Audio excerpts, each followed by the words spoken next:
Hi, this is Bhuvana Rajaram for Fluently, and the English phrase that we'll be looking at in this video segment would be a mind of its own.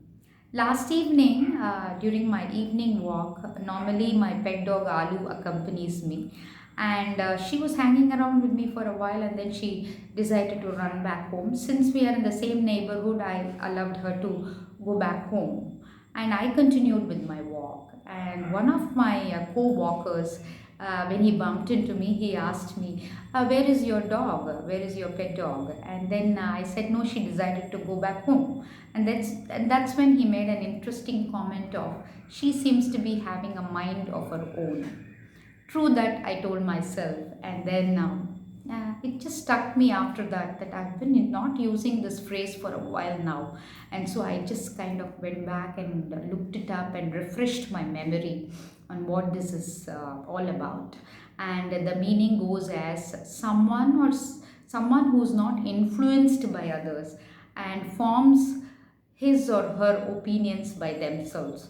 They are bold enough to form their own opinions. They are not influenced by others. They don't go by others' words.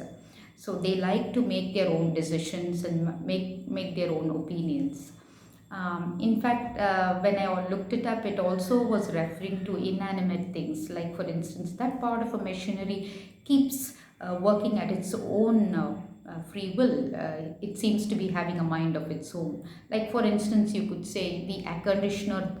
The old air conditioners that I have seems to be having a mind of its own. It switches on, switches off at its own will. It seems to be having a mind of its own.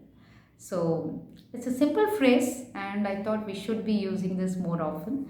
And if you like this, go ahead and try it out and see the difference it makes to your language.